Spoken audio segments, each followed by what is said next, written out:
Oi, gente, eu sou a Laru.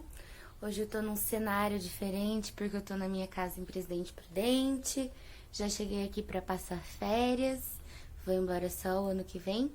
Então o cenário tá um pouquinho diferente por conta disso, tá? Hoje eu vim falar pra vocês um assunto muito legal e o vídeo vai ser um pouco diferente. Tem uma surpresa no final que eu vou instituir sempre agora, pelo menos para os próximos 5, 6 vídeos, mais ou menos, de ter um presentinho no final para vocês de uma coisa que eu faço e vou dar um pouquinho mais de visibilidade para isso. Enfim, né? Lá no final eu conto. Então, hoje o vídeo é pra falar. A gente falou sobre o merecimento no último, né?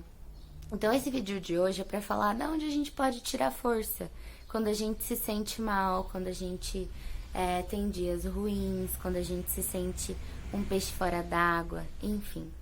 E dar algumas dicas pra vocês, fisiológicas mesmo, de coisas que acontecem no nosso corpo, de coisas que a gente pode induzir a acontecer. A primeira é sobre uma vivência que eu participei ano passado, se eu não me engano, num coletivo agroecológico muito legal de um amigo meu. E aí eu fui na tal da yoga do riso. Não sei se vocês já ouviram falar a respeito. É uma terapia em que você induz o riso, né? Você fica fingindo que tá rindo por um tempo, em roda. E assim, a liberação hormonal, né? Os hormônios do prazer, os hormônios da felicidade que a gente tem liberados no nosso corpo com o riso, eles acontecem, essa liberação ocorre sendo o riso falso ou sendo o riso verdadeiro. E nessa experiência foi muito legal, porque a gente não tinha motivo nenhum pra estar rindo, apesar de que a gente sempre tem motivos pra sorrir, né? Mas sorrir e gargalhar são coisas diferentes.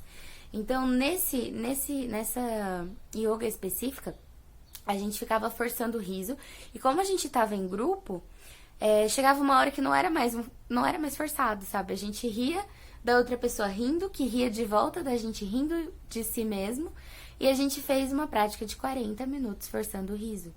Então, a indução de liberação hormonal acontece, o corpo não consegue identificar quando a risada é verdadeira e quando não é, e chega a um ponto que você tá rindo, e aí você começa a achar aquela situação engraçada, e você começa a rir de si mesmo, sem ter o pejorativo daquilo, porque as pessoas estão todas na mesma sintonia, fazendo a mesma coisa, e aí você começa a rir da situação, a rir da sua risada, e aí você ri da risada do outro, e aí isso gera uma risada maior e mais diferente e estranha, e a risada vai mudando, e ela vai ficando mais livre, ela vai ficando mais leve, e a sensação final disso é renovadora, gente, é maravilhoso, porque aí a gente abriu, né, para uma discussão, para uma partilha do que cada um tinha sentido, e foi assim, muito sensacional, sensacional mesmo. Então a minha primeira dica em dias ruins é que você se force a rir, que você fique na frente do espelho e dê risada de você mesmo, dê risada de coisas que você acha triste, pra você ressignificar de maneira consciente e co-criar o que você quer, né? Então, se você pega uma coisa que te deixou triste e dá risada disso, e pensa e mentaliza que é isso, você leva a sua boa energia pra isso, e pode ser que o peso disso sobre você melhore também.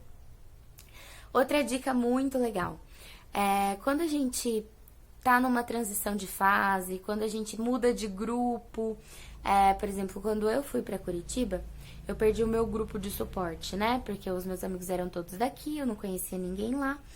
Então, foi um pouco complicado. O que aconteceu comigo? Eu engordei muito.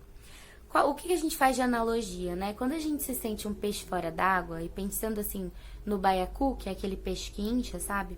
Tem aquela toxina, enfim. Quando a gente pensa que a gente é tirado de onde a gente está confortavelmente, né? No caso do peixe baiacu dentro da água, ele tá normal, e quando você tira ele da água, ele incha. Então, o nosso corpo também faz isso. Pensando na floresta, né? Por que que os elefantes são tão grandes, são tão pesados, são tão robustos? Porque até um leão, que é o bicho mais feroz, enfim, não consegue atacar um elefante estando sozinho. Então, é uma forma dele se proteger. Então, quando a gente tá numa transição de fase, o nosso corpo, muito sabiamente, a gente interpreta errado, mas muito sabiamente faz com que a gente vá guardando água, vá guardando suplementação para lidar com aquela fase emocional difícil.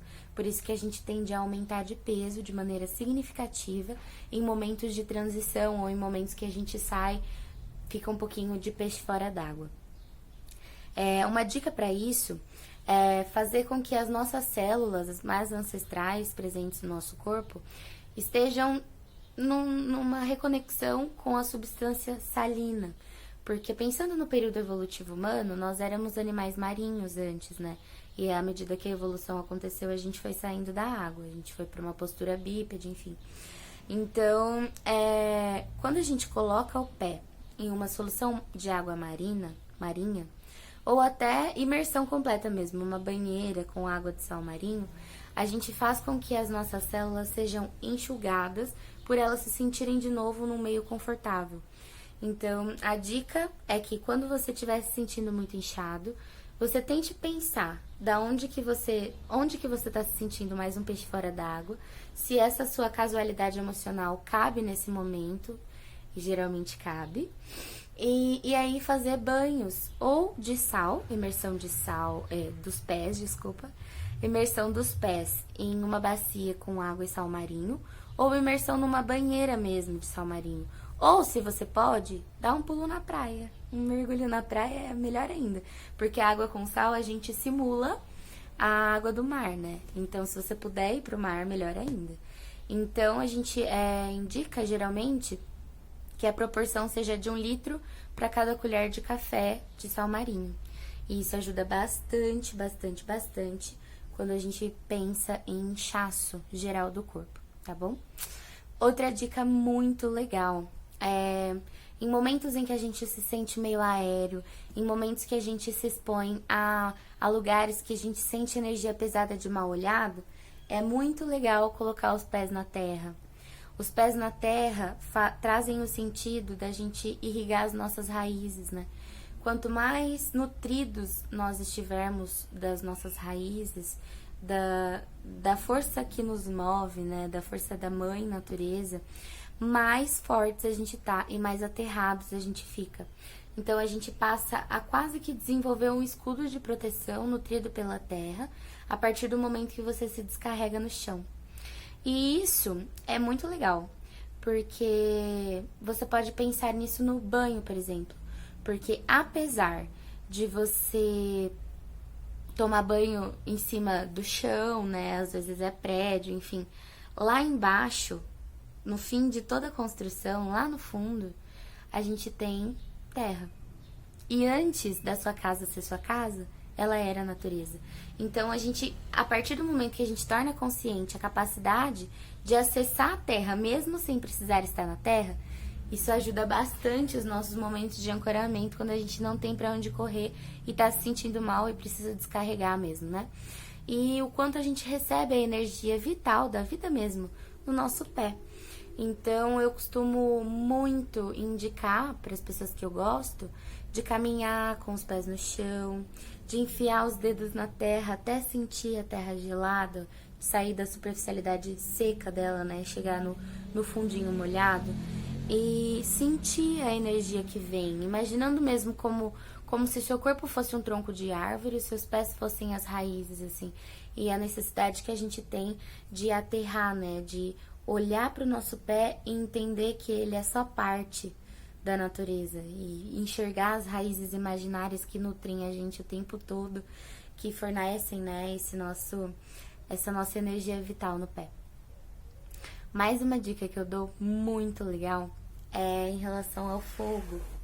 Quando a gente tá em fases difíceis, em que a gente precisa dar nome aos demônios a serem expulsos do nosso corpo, né? Antigamente eu li um livro, na verdade, de psicologia na faculdade, que falava sobre isso. O quanto é psicológico a gente precisar dar nome para as coisas que a gente precisa achar uma solução. Então, antigamente, isso acontecia quando as pessoas eram tomadas por demônios, né? Você precisava descobrir o nome do demônio para mandar ele embora. Então, isso, ao longo da nossa vida, também vai acontecendo com os nossos demônios internos, com as nossas sombras. Então, uma prática muito legal de fazer é ter um lugar, uma cumbuca, um caldeirão, alguma coisa que você consiga fazer fogo dentro. E listar mesmo as coisas que te incomodaram, assim, se você tiver um dia, ou uma semana, ou um mês, né? O número de vezes que você vai fazer isso vai de acordo com a sua vontade, com o tanto que você se conecta com isso, enfim. Mas a capacidade que a gente tem de nomear as coisas que fizeram mal pra gente no dia. Por exemplo, eu falei mal de fulano. Então, o que a fulana tava falando que me incomodou ao ponto de eu falar mal dela? Será que eu tenho isso bem resolvido comigo? E fazendo uma listinha, sabe? Tipo, isso realmente foi uma coisa ruim que eu preciso e quero queimar para ser uma pessoa melhor. E aí no fim do dia, no fim do mês, no fim do ano, enfim, seja qual for o tempo entre as vezes que você queira fazer esse ritual, você vai fazer uma lista dessas coisas que você quer se livrar e queimar no fogo.